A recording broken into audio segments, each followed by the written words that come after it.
Hearing that the people of Israel were even now camped on the edge of his kingdom, Balak, king of Moab, called together his captains.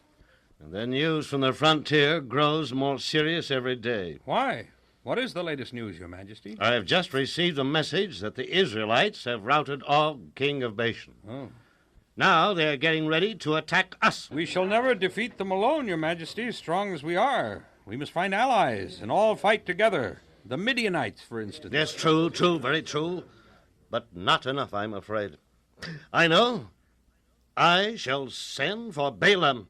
Balaam, Your Majesty? Yes, Balaam, the great soothsayer that lives in Mesopotamia. Oh, yeah. I shall send princes at once to ask him to come here and render the Israelites helpless with his spells and curses. It's an excellent idea, Your Majesty. We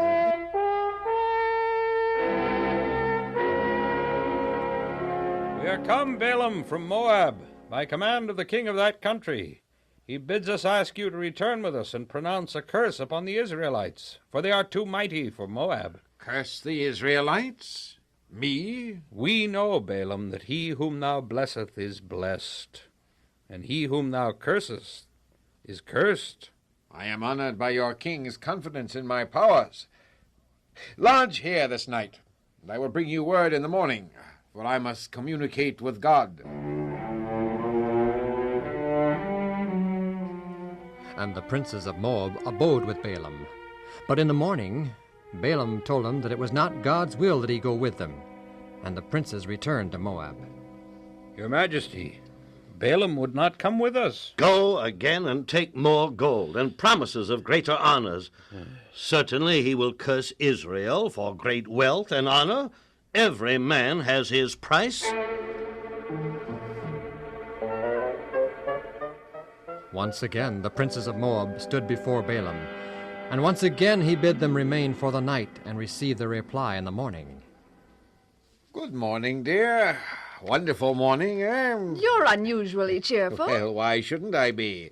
A wife like you, fame and fortune staring me in the face, health, sunshine... Fame and fortune? Ah, yes.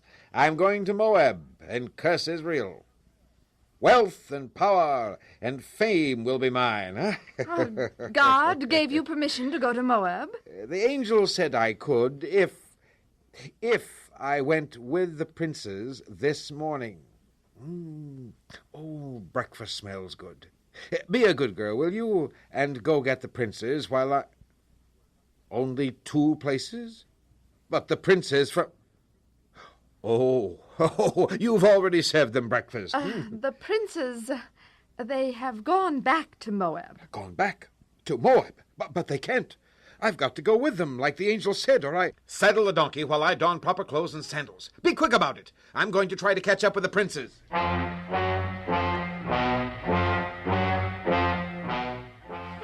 Hurriedly Balaam mounted his donkey and took off after the Moab princes. Impatiently he tried to get the donkey to go faster, but to no avail. Get up. Get up, you slowpoke. The sting of this whip will put some life into you.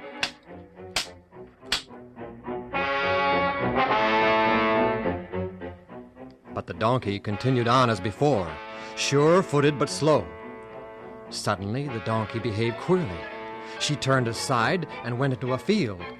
A little later she behaved queerly again. This time she swerved to the right and crushed Balaam's foot against a stone wall. The third misbehavior occurred when the donkey suddenly stopped and refused to go a step further, even though Balaam beat her unmercifully.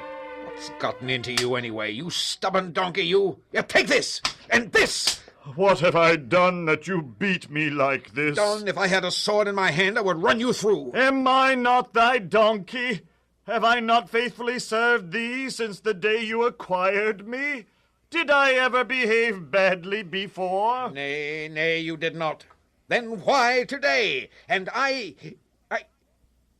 you can talk?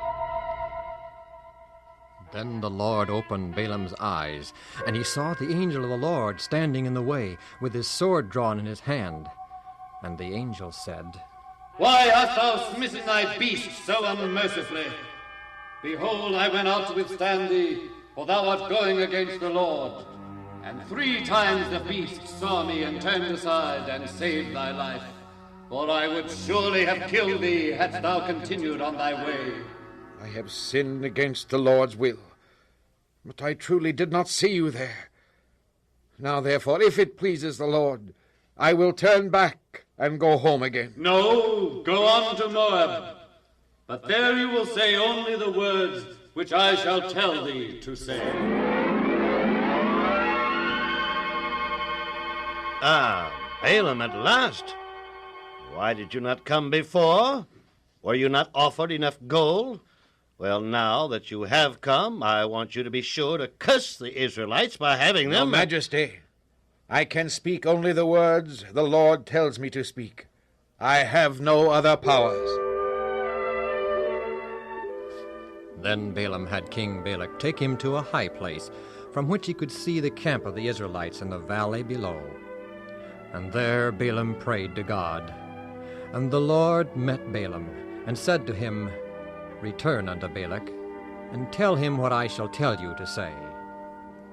King Balak, how shall I curse whom God has not cursed? Or how shall I defy whom the Lord has not defied?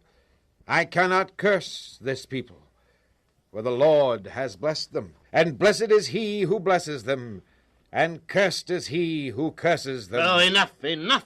I was going to promote you to great honor, but now you are lucky to get away alive.